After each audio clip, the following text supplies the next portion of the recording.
Yan guys, for today's video and unang vlog na naman para kay Mil TV, and then sisimba tayo sa Katoliko. And gumising na din ako ng maaga dyan para makapaghandaan na and makapagkapi sa labas. And ayan, gumulong pa. Ano ka na? And tinignan ko muna yung oras dyan kung anong oras na kasi baka malita ako sa sisimbahan ko. And dyan, dali-dali na akong bumangon and bumaba na ako sa kwarto ko. Kahit tulog pa yung kasama ko, bumaba na ako. And dyan, samahan niyo ako na. And lumabas na ako dyan and nakita ko pa si Papa na tulog pa. Alas 4 ko dito umaga na talaga. Tingnan niyo yung araw. Sikat na sikat na. And sinuot ko na nga pala yung chinilas ko dyan para makalabas na ako. Ang dahil pang labahin namin dyan, oh. Tulungan nyo kami dito, guys. And dyan, lumabas na ako. Dahan-dahan lang.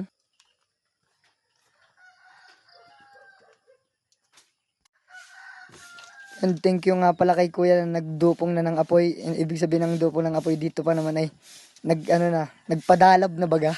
And nag-init na pala dyan si Keodel. And sabi ko makuha muna akong kape na akapihin ko. Anong hilab na talaga si Chan. Kaya ang kinuha ko dyan na kape ay yung kapeng paborito ko. Barako guys. Kaya sabi ng matatanda din nagapansuag yan. Hindi ko na din sa inyo pinakita yung pagsaling ko na may tatubig. Ang hirap kasi mag-video ay. Kaya ayan guys, tara, kape. Then pagtapos ko pala magkape ay pinapakayod ni Papa itong nabili na niyog sa Ilaya. Kaya ayan, kakayurin na natin guys. Tara, samahan niyo ako magkayod.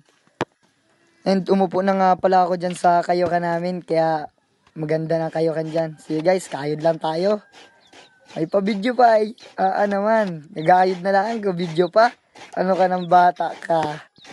Ayan guys, ang lumoy kumakayod. Kaya sabi lang ng mga taga Marinduque ay, anong lumoy? Parang langka. Sabi naman ng taga Rini sa amin sa banda Rining Gasa na anong ligat niyan? Parang ulabi. And guys, tinapos ko na agad yung kakayukin ko dyan at may lulutuin pa tayo. Yan. Nagluto lang pala ako dyan ng Lucky Me at talong. And nahiwa ko yung talong dyan. Sabi ko, dahan-dahan lang ako. Baka pumula ay, tingnan naman, anong lumoy? Parang langka. Silbutan na doon yan, maluto na yun. Tinapos ko na agad yan ng hiwa.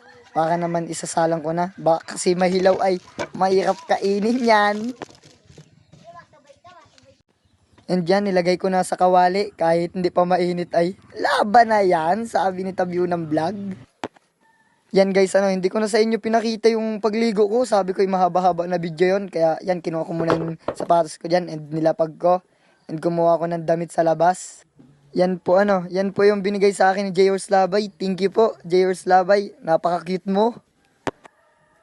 Dali-dali na din ako nagbihis dyan. Sabi ko, anong oras na? Alas 7 na ay. Baka malit ay. Alas 8 pa naman ang second mass. Then pang-abala pa nga yung sapatos ko dyan at lagyan ko pa ng sintas. Kinuha ko muna sa drawer ko yung sintas ko na white. Then lalagyan natin ng sintas guys. Samahan nyo ako. And pinabilis ko na lang din yung pagsintas ko dyan. Baka kasi mainip kayo ay. Yan po patapos na po magsintas yan. Tingnan ang itsura Tingnan ang sapatos.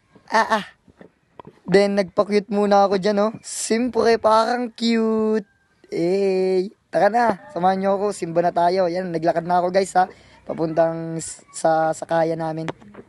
Then naghintay lang ako ng tricycle dyan na may dumating and sasakay na tayo. Yan, sumakay na po ako niyan balitaan ko na lang kayo pag malapit na tayo simbahan, pag nakababa na tayo. And guys, nakababa na pala tayo dyan and shoutout nga pala kay Ate Madi. Yan, nasa unahan natin. Anong cute niyan, may kasama pang bata. Tara na guys, akit na tayo. Then dito pala kami umakyat sa unang hagdanan. Malapit lang kasi dyan ang pintuan kaya dyan na kami dumaan. Yan nasa taas na po pala tayo niyan and aakyat ulit tayo sa isang hagdanan dyan, yung parang tiles na nasa harapan na natin. Yan po yung nasa harapan ng simbahan ng Gasan Ang ganda po niyan, punta lang kayo dito pag gusto ninyo.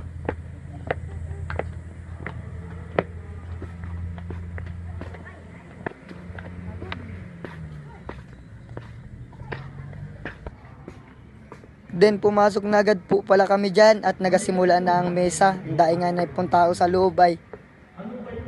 And dyan po nakinig na lang po kami dyan. And sabi ko mahaba-haba din video. Sabi ko akat ko na lang po. Tapos na nga po pala yung second mass. Kaya pupunta na tayo sa bayan ngayon. And yan, uwian na po.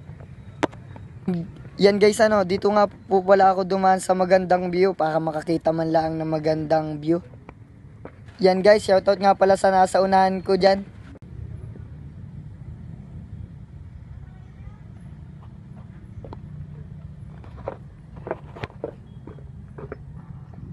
Yan po, shoutout sa dalawang babae na to. Ayaw ata magpadaan eh. Yan guys, punta na tayong bayan, samahan nyo ako. Then dali-dali na din ako bumaba at may nakita pa ako isang tropa ko dyan. Napakapugi mo, idol. Hindi na daw po siya masama sa bayan. Sabi niya isa park lang siya. Sabi ko, mag-iingat-ingat ka doon. Yan po yung bayan namin, Ang kagandahan lang po yung lumaki na. Hindi katulad dati na, naman. Parang hindi man lang napaayos pa. Yan po yung lumang tulay ay. Then nasa loob na po pala ako ng palengke niyan. Shoutout sa nagatinda kay Rainier Labay and kay Tita Lucita. Wala po kayong mabilan, dito lang po kayo bumili ng mga gulayin. Anong fresh po? Pakita mo. Nagpakita muna po ako ng mukha dyan and may mga po shoutout daw kay Rainier Labay na pinaka-pogi sa Matgas. Yan po yung mga tao na yan, yung mga pinsanan ko po yan, pinsang bulaan po yan. And nahiya pa nga sila tumingin, lalo na po yung nakaputi na yan. Po napakasipag po niyang naka-white na yan. Tinanong niya si ate kung anong bibili na gulay. Yan po sabi ko sa naka-white na yan ay mauwi na ako. Baka maubusan ng bahaw ay. Dyan na din po ako dumaan sa likod ng palengke. Sabi ko malapit-lapit lang naman ide. Dali na din po akong pumunta dyan sa pakadaan ng tricycle. Sabi ko ay baka maunahan ng sakayan ay.